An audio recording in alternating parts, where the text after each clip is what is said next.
వేదిక పైనున్నటువంటి తెలుగుదేశం పార్టీ కుటుంబ సభ్యులకి,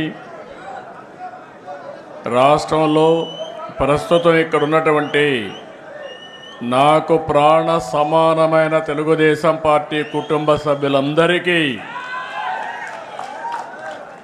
అంతేకాకుండా తెలుగుదేశం పార్టీ అభిమానులకు, అదే మాదిరిగా పార్టీ నేతలకు అందరికి కూడా తెలుగుదేశం పార్టీ ఆవిర్భావ దినోత్సవంగా శుభాకాంక్షలు, శుభాభినందనలు. ఇప్పుడే చాలామంది మాట్లాడారు, పార్టీ విషయాలన్నీ కూడా చెప్పారు. ఒకసారి మనందరం ఆలోచిస్తే 43 సంవత్సరాలు పూర్తి చేసుకుని 44వ సంవత్సరంలో అడుగుపెట్టాం. ఒక మహనీయుడి యొక్క విజన్ మామూలుగా అధికారం కోసం రాలేదు. రాష్ట్రంలో జరిగే పరిస్థితులన్నీ కూడా చూసిన తర్వాత శ్రేయోభిలాషులతో మాట్లాడాలి. 40 సంవత్సరాలుగా నన్ను ఆదరించారు, తిరిగి వాళ్ళ రుణం తీర్చుకోవాలని ఒక్క ఆలోచనతో ఎమ్మెల్యే క్వార్టర్లో ఒక్క మీటింగ్ పెడితే, ఆ మీటింగ్తో ఆయన ఎక్కడికి వస్తున్నాడంటే ఒక ప్రభంజనంగా ప్రజలందరూ ఇక్కడికి వస్తే, ఆ ఎమోషన్లో ఈ రాష్ట్రం కోసం పుట్టిన పార్టీ తెలుగుదేశం పార్టీ, అది కూడా ఎమ్మెల్యే క్వార్టర్స్లో ఒక ఆవేశంలో పుట్టింది. ఒక ఆదర్శం కోసం పుట్టిన పార్టీ తెలుగుదేశం పార్టీ. అదే ఒక సంచలనం, అదే ఒక శక ఆరంభం, అదే ఈ రాష్ట్రానికి ఒక చారిత్రక అవసరంగా మారే పరిస్థితి వచ్చింది. అలాంటి మహనీయుడు పెట్టిన స్ఫూర్తి మనందరిలో ఉంది. ప్రపంచ చరిత్రలో ఇప్పుడు కూడా ఎవ్వరూ ఈ రికార్డు బ్రేక్ చేయలేరు. పార్టీ పెట్టి 9 నెలల్లో అధికారం వచ్చిన ఏకైక పార్టీ ప్రపంచంలో తెలుగుదేశం పార్టీ. ఇంకొక పక్క ఎన్టీఆర్ లాంటి వ్యక్తి మళ్ళా పుట్టాలంటే మళ్ళీ ఎన్టీఆర్ పుడితే తప్ప ఎవరికి ఆ గుర్తింపు రాదని చెప్పి కూడా నేను మీకు తెలియజేస్తున్నా. అంతవరకు రాజకీయాలు చూస్తే ఒక పరిపాలన, పెత్తందారి వ్యవస్థ.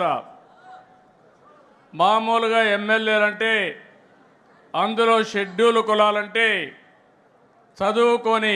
చదువు రాని వాళ్ళని పెట్టి ఎక్కడికక్కడ పెత్తనం చేసే రోజులవి. మొట్టమొదటిసారిగా ఎన్టీ రామారావు గారు వచ్చిన తర్వాత చదువుకున్న వారిని రాజకీయాల్లోకి తెచ్చిన ఏకైక నాయకుడు నందమూరి తారక రామారావు గారని చెప్పి మీకు విజ్ఞప్తి చేస్తున్నా. అది కూడా ఒక విజన్.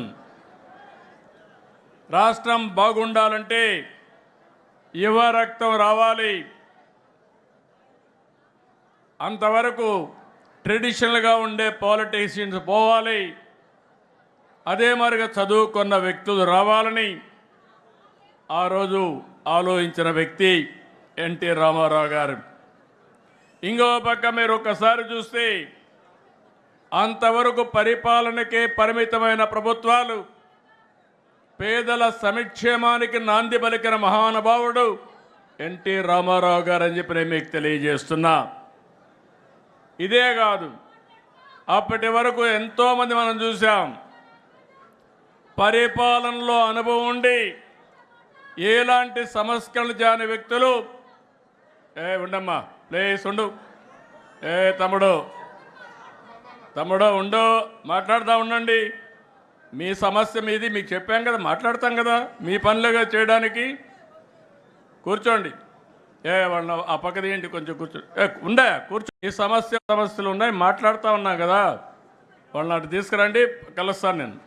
ఆ కుర్చీ తీసి ఆ పక్కన నిలబెట్టండి, నేను వచ్చి కలుస్తాను బయటప్పుడు.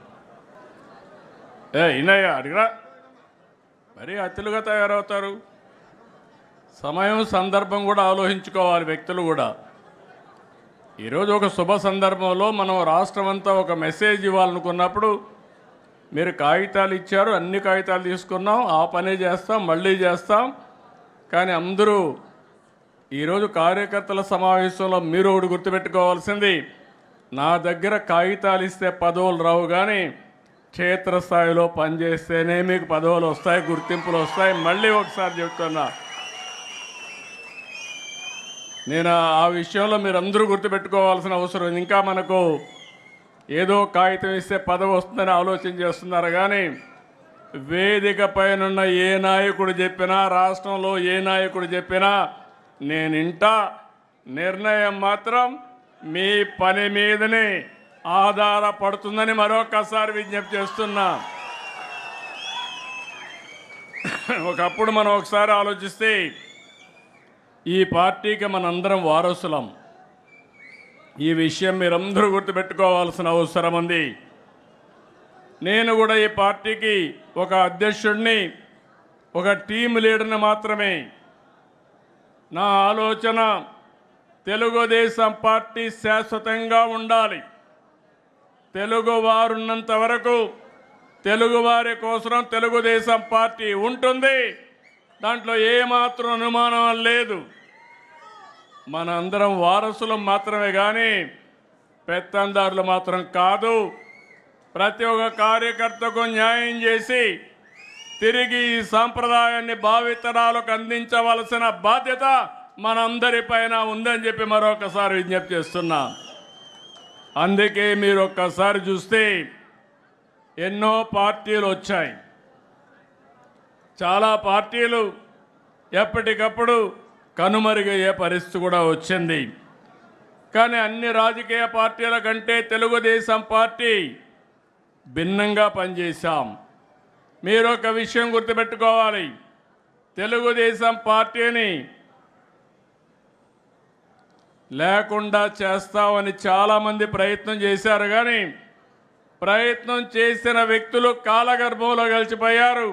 ఎవ్వరూ తెలుగుదేశం పార్టీని ఏమీ చేయలేకపోయారు. ముహూర్త బలం చాలా గొప్పది. అదే మాదిరిగా తెలుగుదేశం పార్టీ సంకల్పం కూడా చాలా గొప్పదని చెప్పి కూడా నేను మీకు తెలియజేస్తున్నా. ఇంకొక శతాబ్దం కాదు, ఒకప్పుడు చెప్పుకునేవారు ఏదైతే గుప్తుల నాటి స్వర్ణ యుగమని, చరిత్రలో తెలుగుదేశం నాటి స్వర్ణ యుగం అని చెప్పుకునే రోజులు శాశ్వతంగా వస్తాయని కూడా మీ అందరికీ విజ్ఞప్తి చేస్తున్నా. 4 దశాబ్దాలు, 43 సంవత్సరాలు ఎన్నో సంక్షోభాలు వచ్చాయి.